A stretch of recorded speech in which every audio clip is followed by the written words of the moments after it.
Hello students, I'm Mercy Patni. Come, let's enjoy maths. We are going to see construction of tangent, which is your fourth unit. Okay, the fourth unit la நம்ம என்ன பார்க்க போறோம், construction of tangent. The tangent அப்படின்னு நம்ம படிக்கிறதுக்கு முன்னாடி parts of the circle நம்ம first பார்த்துப்போம். சரியா? இது center of the circle. இதை நம்ம circumference ன்னு சொல்லுவோம். இது என்ன சொல்லுவோம்? Circumference. This is your center. The centerல இருந்து any point on the circumference, any point, any one point, ஏதாவது ஒரு பாயிண்ட் டச் பண்ணுச்சுன்னா சர்க்கம்ஃபரன்ஸில் எங்கே டச் பண்ணாலும் தட் இஸ் யுவர் ரேடியஸ். சென்டர்லேருந்து any point on the circumference எங்கேயாவது இப்படி டச் பண்ணுச்சுன்னா இந்த லைனுக்கு பேர் என்ன சொல்லுவோம்? ரேடியஸ். ஓகே, நெக்ஸ்ட் நம்ம இதெல்லாம் சின்ன கிளாஸ்லேயே படிச்சுட்டேன், இருந்தாலும் ரீகால் பண்ணுறோம்.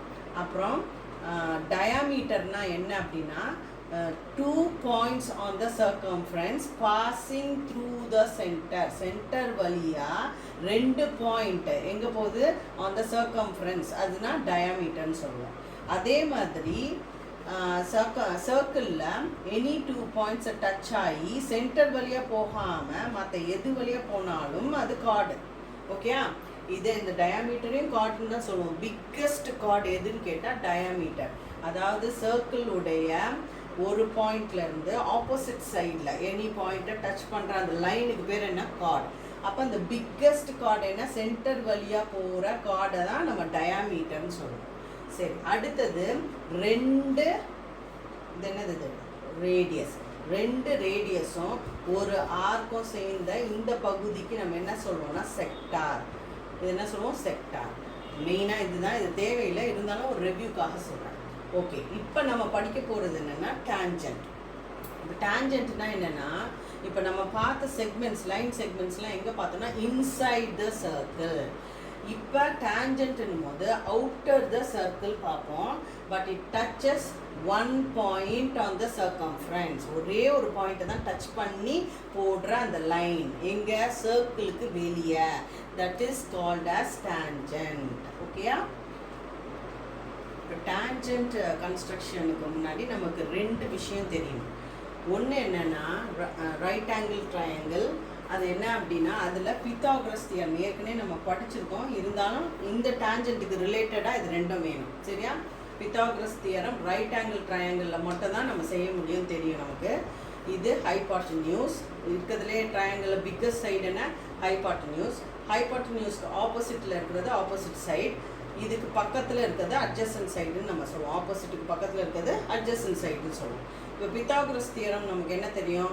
ஹைபாட்டன்யூஸ் உடைய square which is equal to opposite square plus adjacent square, other two sum of the other two squares அப்படின்னு சொல்லுவோம் இல்லையா? ஹைபாட்டன்யூஸ் இதுதான். Hypotenuse square is equal to opposite square, சரியா, ப்ளஸ் அட்ஜசன்ட் ஸ்கொயர். இந்த ஃபார்ம்லாம் நமக்கு தெரியணும். இப்போ இந்த ஃபிகர் படி நான் என்ன செஞ்சுருக்கேன்? ஹைபாட்டன்யூஸ் என்னது? AC square which is equal to opposite என்ன? ஏபி ஸ்கொயர், அட்ஜசன்ட் என்ன? PC square. இது உனக்கு முக்கியம் இந்த கன்ஸ்ட்ரக்ஷனுக்கு. நெக்ஸ்ட் ஸ்கொயர் ரூட் ரொம்ப முக்கியம். இதுவும் நீ சின்ன கிளாஸ்லேயே படிச்சிருக்கேன், பட் நான் ஒரு ரீகால் தான் நான் பண்ணுறேன். இந்த ஸ்கொயர் ரூட்னாவே நம்ம யூஸ் பண்ண வேண்டிய டேபிள்ஸ் என்ன? 1 into 1, 2 into 2, 3 into 3, 4 into 4. இந்த டேபிள்ஸ் தான் நம்ம யூஸ் பண்ணுவோம். சாதாரண டேபிள்ஸை யூஸ் பண்ண மாட்டோம். சரி, இப்போ இந்த ஒரு எக்ஸாம்பிள் ஃபஸ்ட்டு காட்டுறேன். இந்த 17 ஸ்கொயர் ரூட் என்னன்னு கண்டுபிடிக்கணும்னா, இது 2 டிஜிட்டில் இருக்குது இல்லையா? இப்போ இங்கே பார்க்கணும் இந்த ஸ்கொயர் டேபிள்ஸில். எப்போதுமே இந்த சைடில் எழுதி வச்சுக்கோ ஸ்கொயர் ரூட் பார்க்கும்போது. அப்போ என்ன வருது? 17னா 4 4s are 16, 5 5s are 25. இது வந்து கிரேட்டராக இருக்கனால நம்ம 4 எடுத்துக்கலாம். அப்போ 4 4s are 16. 17லேருந்து 16 போச்சுன்னா 1 அப்படின்னு நமக்கு தெரியும். சரியா? அப்புறம் இங்கே என்ன டேபிள்ஸால் நம்ம பண்ணுறோமோ அதை எப்போதும் 2ஆல் மல்டிப்ளை பண்ணிவிட்டு இங்கே போடணும். என்ன செய்யணும்? இங்கே என்ன உனக்கு ஆன்சர் வருதோ அதை 2ஆல் மல்டிப்ளை பண்ணி இங்கே போடணும். அப்போ இது 8ன்னு வந்துடுது இல்லையா? இப்போ 8 இங்கே 1 தான் இருக்குது இல்லையா? 1 தான் பேலன்ஸு. அப்போ இது என்ன? சின்னதாக இருக்கனால பாயிண்ட் வச்சுட்டு 2 0 சேர்க்கணும். நம்ம சாதாரண டிவிஷனில் ஒரு 0 தான் சேர்ப்போம். ஆனால் இது ஸ்கொயர் ரூட்டுன்றனால பாயிண்ட் வச்சுட்டு 2 டெசிமல் சேர்ப்போம். ஏன்னா 1ன்றது எப்படி இருக்குது, 8 காட்டிலும் ரொம்ப சின்னதாக இருக்குது. ஸோ நம்ம டிவைட் பண்ண முடியாது. அதனால இங்கே பாயிண்ட் வச்சுட்டு ஸ்கொயர் ரூட்டுன்றனால 2 0 சேர்க்குறேன். சரியா? இப்போ என்ன பண்ணுறேன்னா 81 இந்த நம்பர் 8ன்ற நம்பரோட ஏதாவது ஒரு 1 டேபிள்ஸையோ 2 டேபிள்ஸையோ நீ மல்டிப்ளை பண்ணு, இங்கே சேர்த்துட்டு மல்டிப்ளை பண்ணணும். அதாவது 8 பக்கத்தில் 1 சேர்த்தினா 1ஆல் மல்டிப்ளை பண்ணணும், 2 சேர்த்தினா 2ஆல் மல்டிப்ளை பண்ணணும். அந்த மாதிரி ஏன்னா ஸ்கொயர் ரூட் ஃபார்முலாஸ் யூஸ் பண்ணுறோம். ஓகே? இப்போ இந்த 8ஓட நான் ஃபஸ்ட்டு 1 போடுறேன். இங்கே என்ன சேர்க்குறனோ அதால் தான் நம்ம பண்ணணும் ஸ்கொயர் ரூட்டுன்றனால. அப்போ 1ஆல் பண்ணினா என்ன வரும், 1 1s are 1, 1 8s are 8. So 81 வருது. நான் நெக்ஸ்ட்டு 2 எடுத்துக்கிறேன். அப்போ 8ஓட 2 சேர்த்தேன்னு வச்சுக்கோ, அதை 2ஆல் தான் மல்டிப்ளை பண்ணணும். 2 2s are 4, 2 8s are 16. இங்கே 100 தான் இருக்குது. 2வை சேர்த்து 2ஆல் மல்டிப்ளை பண்ணால் 164 வருது. அதனால் நம்ம என்ன எடுத்துக்கிறோம், இந்த 1 சேர்த்து 1ஆல் மல்டிப்ளை பண்ணதை எடுத்துக்கிறோம் 81ன்னு. அப்போ பேலன்ஸ் என்ன வருது, 19. இப்படி போயிட்டே இருக்குது. அப்போ இங்கே என்ன பண்ணுறியோ, இப்போ நீ 1 தான் எடுத்திருக்க அப்படின்னா இங்கேயும் 1 போட்டு பாயிண்ட்டுக்கு அப்புறம் இங்கேயும் 1 போட மறந்துடாத, இங்கே போட மறந்துடாத. ஓகேயா? இப்போ என்ன செய்யணுங்க, இங்கேயும் 1 போட்டு அங்கேயும் 1 போடணும். அப்போ உன்னுடைய ஆன்சர் என்ன, ஸ்கொயர் ரூட் ஆஃப் 17 வந்து 4.1. இன்னொரு ஒரு சம்மம் சொல்லித்தரேன், நல்லா கவனி. ஏன்னா இந்த ஸ்கொயர் ரூட் உனக்கு முக்கியம். இப்போ 75ன்னு ஒரு நம்பர் இருக்குதுன்னு வச்சுக்கோ, அதனுடைய ஸ்கொயர் ரூட் கண்டுபிடிக்கணும். என்ன டேபிள் சொல்லலாம் நீங்கள் பார்த்துட்டு வந்தீங்கன்னா இங்கே 75 இருக்குது. 8 8s are 64, 9 9s are 81ன்னு வந்துடுது. அப்போ நம்ம 9 எடுக்க முடியாது, ஸோ நம்ம 8 எடுக்கணும். அப்போ 8 8s are 64. பேலன்ஸ் என்ன வருது உனக்கு, 11 தான் வருது இல்லையா? இப்போ என்ன சொன்னேன்னா இந்த 8ஓட 2வை மல்டிப்ளை பண்ணணும்னு சொன்னேன். அப்போ 2வை மல்டிப்ளை பண்ணால் 16 வருது. இப்போ 16 இங்கே 11 தான் இருக்குது. அதனால என்ன செய்வோம், சின்னதாக இருக்கிறதுனால பாயிண்ட் வச்சுட்டு 2 0 சேர்க்குறோம். சரியா?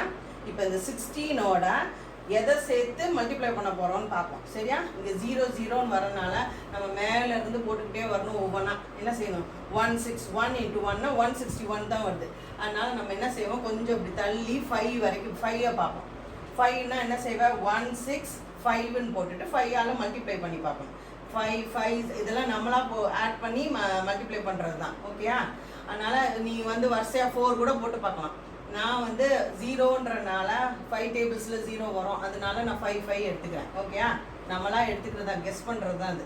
ஸோ 5 எடுத்துக்கிட்டிங்கன்னா 16ஓட இந்த 5வை சேர்க்குறேன். 5வை சேர்த்துட்டு இங்கே 5ஆல் மல்டிப்ளை பண்ணுறேன். 5 5s are 25, 2. அப்புறம் என்ன வருது, 5 6 are 30, 30 + 2 என்ன வருது, 32.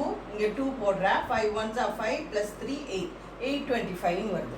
ஓகே, இப்போ அடுத்தது என்ன செய்ய போகிறோம், இது 1100 இருக்குது. இது சின்னதாக இருக்கனால நான் இன்னொரு நம்பரும் சேர்க்குறேன். 5 வேணாம், நான் 6 சேர்த்து 6ஆல் மல்டிப்ளை பண்ணி பார்க்குறேன். 6 6 are 36, இங்கே மேலே 3, 6 6 are 36 + 3 39 வருது. 9 3 6 1s are 6 + 3 9 996. அதுக்கு மேலே எடுத்தால் ஜாஸ்தியாக தான் போகும். அதனால நான் இப்போ என்ன செய்கிறேன் அப்படின்னா இங்கே 6 சேர்த்துட்டு மேலேயும் 6 சேர்க்குறேன். அப்போ 996 4ன்னு வருது. இப்படியே நம்ம போட்டுக்கிட்டே இருக்கலாம். நமக்கு இப்போதைக்கு இது போடும். So what is square root of 75?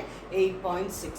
So இதை நல்லா திரும்ப திரும்ப பாருங்கள். எக்ஸாம்பிளுக்காக இதை நான் சொல்லியிருக்கேன். ஏற்கனவே சின்ன கிளாஸில் படித்தது தான், ரீகால் பண்ணுறதுக்காக சொல்லியிருக்கேன். இதை வச்சு தான் நம்ம இந்த கால்குலேஷனை போடணும். சரியாம்மா? இப்போ நெக்ஸ்ட்டு எப்படி கன்ஸ்ட்ரக்ஷன்றதை நம்ம பார்ப்போம். கன்ஸ்ட்ரக்ஷன் பேஜ் நம்பர் 193ல construction of tangents to a circle வரைகிறோம். அதான் நம்ம பார்த்துட்ருக்கோம். அதில் 3 டைப் இருக்குது. நீ பாரு என்னென்ன டைப்புன்னு. Tangent to a circle using its centre use பண்ணி டேஞ்சன்ட் வரைய போகிறோம். சர்க்கிளுக்கு டேஞ்சன்ட் வரைய போகிறோம். அடுத்த மெத்தட் என்ன, tangent to a circle using alternate segment theorem use பண்ணி ஒரு டேஞ்சன்ட் வரைய போகிறோம் சர்க்கிளில். தென் மூணாவது டைப் என்னென்னா pair of tangents from and external point. External பாயிண்ட்லேருந்து 2 டேஞ்சன்ட் வரைய போகிறோம் அந்த சர்க்கிளில். ஸோ நம்ம 3 டைப் பார்க்க போகிறோம். இப்போ நம்ம ஃபஸ்ட்டு டைப் பார்ப்போம். Tangent to a circle using its centre. கேள்வி என்ன கேட்டிருக்காங்கன்றத பார். சரியா? சரி, அதுக்கேற்ற மாதிரி தான் நீ பதில் சொல்லணும். சரி, இப்போ இது என்ன இருக்குதுன்னு பாரு. Draw a circle of radius 3 centimetre. 3 சென்டிமீட்டருக்கு ஒரு 3 சென்டிமீட்டர் ரேடியஸ்க்கு ஒரு சர்க்கிள். இதில் நீ முக்கியமான பாயிண்ட் இது எதுக்கு நான் அண்டர்லைன் பண்ணி வச்சுருக்கேன் அப்படின்னா, ஒரு சர்க்கிளில் ரேடியஸ்னால் மட்டும்தான் நம்ம வரைய முடியும். சில டைம் டயாமீட்டர்னு கொடுத்துருப்பாங்க. டயாமீட்டரை வச்சு ஒரு சர்க்கிள் வரைய முடியாது. அப்போ என்ன செய்யணும்? டயாமீட்டரை 2ஆல் டிவைட் பண்ணோன்னா அது உன்னுடைய ரேடியஸ். ஓகேயா? ஸோ என்ன கொடுத்துருக்காங்க சம்லன்றதை பார்க்குறது உனக்கு ரொம்ப முக்கியம். ரேடியஸ்ன்னு கொடுத்துட்டா ஆட்டோமேட்டிக்காக நீ என்ன மெஷர்மெண்ட் கொடுத்தாங்களோ அதை வச்சு சர்க்கிள் வரைகிறேன். பட் டயாமீட்டர்னு கொடுத்தா என்ன செய்யணும்?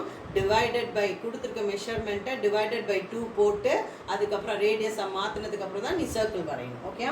Take a point P on the circle. அந்த சர்க்கிள் மேலே ஒரு பீன்ற ஒரு பாயிண்ட் எடுத்துக்கிறோம். And draw a tangent at P. அந்த பி வழியாக என்ன செய்ய போகிறோம்? டேஞ்சன்ட் வரைய போகிறோம். இப்போ எந்த ஃபிகர் போட்டாலும் நமக்கு என்ன முக்கியம் அப்படின்னா, ரஃப் ஃபிகர் ரொம்ப முக்கியம். ஏன்னா 2 மார்க் கொஸ்டின். இப்போ என்ன ரஃப் ஃபிகரில் என்ன இருக்கும்? சம்மில் என்ன கொடுத்தாங்களோ அதுதான் இருக்கும். சம்மில் என்ன கொடுத்தாங்க? ஒரு சர்க்கிள், அப்புறம் ஒரு ரேடியஸ் வரைய சொன்னாங்க, அங்கே பீன்ற பேர் வைக்க சொன்னாங்க, 3 சென்டிமீட்டருக்கு ஒரு ரேடியஸ் வரைய சொன்னாங்க, அப்புறம் இந்த பாயிண்ட் பி வழியாக என்ன செய்ய சொன்னாங்க? ஒரு டேஞ்சன்ட் வரைய சொன்னாங்க. இதுதான் உன்னுடைய சம். இதை நான் டி டேஷ்னு பேர் வைக்கிறேன். ஓகே? ஓகே, இதுதான் உன்னுடைய சம்மில் கொடுத்தது. என்ன? ஒரு circle of radius 3, point P அப்படின்றத சர்க்கிளில் எடு, அதுக்கப்புறம் அந்த பி வழியாக டேஞ்சன்ட் வர டி டேஷ்னு சொன்னாங்க. So rough figure is very important. எப்போ ரஃப் ஃபிகர் செஞ்சாலும் என்ன செய்யணும் அப்படின்னா, சம்மில் என்ன கொடுத்துருக்காங்களோ அது அங்கே இருக்கணும். ஓகேயா? இப்போ நம்ம சர்க்கிள் வரைய போகிறோம். ஃபஸ்ட்டு பாயிண்ட் வச்சுட்டு ஓன் பேர் போடுறேன். நம்மளுடைய காம்பஸ் எடுத்துகிட்டு அதில் 3 சென்டிமீட்டர் எடுக்கிறோம். ஓகேயா? 3 சென்டிமீட்டர் உன் காம்பஸில் எடுக்கிறேன். எடுத்துகிட்டு என்ன செய்யணும்னா சர்க்கிள் வரைய போகிறோம். ஓவில் வச்சு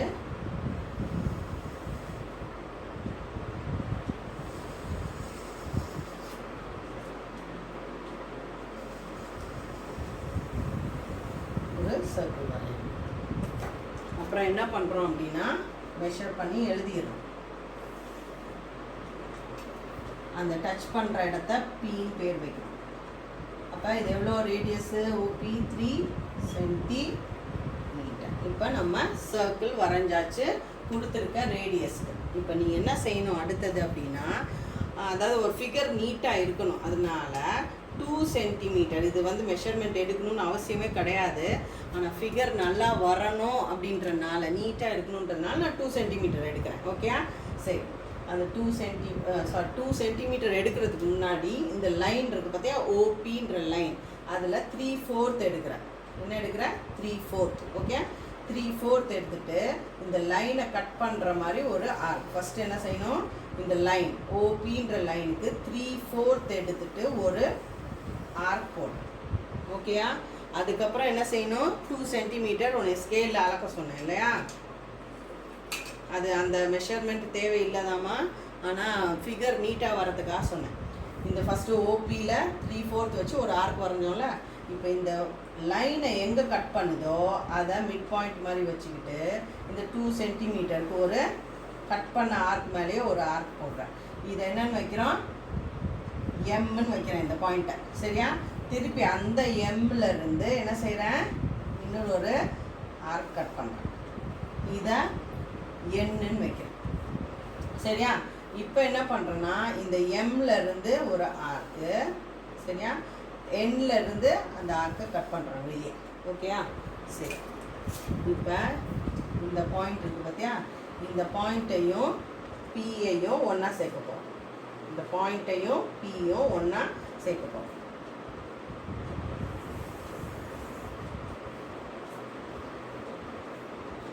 இதை டீன்னு வைக்கிறேன், இங்கே டி டேஷ். இதுதான் உன்னுடைய ரே. ஓகேயா? உன்னுடைய லைன். அப்போ இந்த டீயும் டி டேஷும் தான் என்னது? உன்னுடைய டேஞ்சன்ட். இப்போ நம்ம என்ன பண்ணியிருக்கோம்? சர்க்கிள் வரைஞ்சிருக்கோம், ரேடியஸ் 3 சென்டிமீட்டருக்கு. அப்புறம் இந்த பாயிண்ட் பியில் நம்ம ஒரு டேஞ்சன்ட் வரைஞ்சிருக்கோம். திருப்பி ஒரு வாட்டி சொல்கிறேன், நல்லா கவனிங்க. என்ன செஞ்சுருக்கோம்? சர்க்கிள் ஃபஸ்ட்டு வரையணும். அதுக்கப்புறம் என்ன செய்யணும்? அந்த ரேடியஸை குறிக்கணும் ஓபின்னு. அப்புறம் இந்த ஓபின்ற லைனுக்கு 3/4 எடுக்கிறேன். இந்த ஓபின்ற லைனுக்கு 3/4 எடுத்து அந்த லைனை கட் பண்ணுறேன். அப்புறம் 2 சென்டிமீட்டர் ஸ்கேலில் எடுக்கிறேன். 2 சென்டிமீட்டர் ஸ்கேலில் எடுக்கிறேன். எடுத்துட்டு இந்த கட் பண்ண இடத்துல இருந்து ஒரு ஆர்க்கு, அதை எம்னு பேர் வைக்கிறோம். இந்த எம்ல இருந்து இன்னொரு ஒரு ஆர்க்கு என்னன்னு பேர் வைக்கிறோம். இந்த எம்ல இருந்து வெளியே ஓகே இங்கே ஒரு ஆர்க்கு, அந்த பண்ண ஆர்க்கை எண்ணில் இருந்து கட் பண்ணுறோம். இங்கே ஒரு பாயிண்ட் வருது டீன்னு, டீயும் டி டேஷும் ஒன்றா சேர்க்கணும். That is your tangent. Okay, now we are going to see the second type, that is tangent to the circle using alternate segment theorem. போன வாட்டி நம்ம என்ன பார்த்தோம்? tangent to the circle using center. இப்போ என்ன பார்க்க போகிறோம்? tangent to the circle using alternate segment theorem. என்ன டைப் யூஸ் பண்ணி tangent போட போகிறோன்றது கொஸ்டினில் ரொம்ப முக்கியம். draw a circle of radius. நல்லா இதை பார்க்க சொல்லியிருக்கேன். ரேடியஸாக டயாமீட்டரான radius 4 centimetre at a point L. போன தடவை Pன்னு கொடுத்துருந்தாங்க, இந்த தடவை Lன்னு கொடுத்துருக்காங்க. On it, draw a tangent to the circle using alternate segment theorem. இதுதான் இப்போ நம்ம பார்க்க போகிறோம்.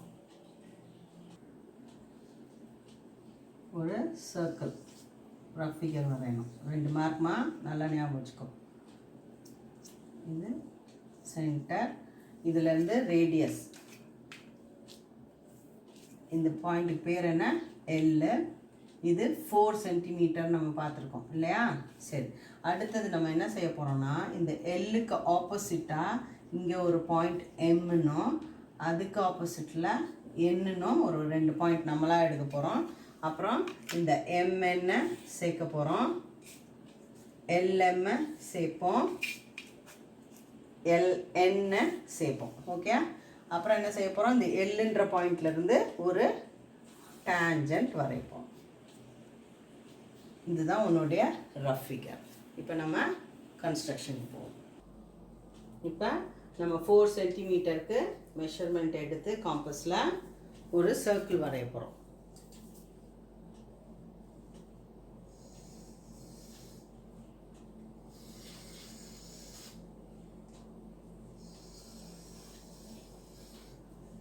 ஒரு சர்க்கிள் வரைஞ்சிட்டோம். இந்த ஓன் பேர் வைக்கிறேன். நமக்கு பேர் என்ன சொல்லியிருக்காங்க? எல்லுன்ற பாயிண்ட்டு. அதனால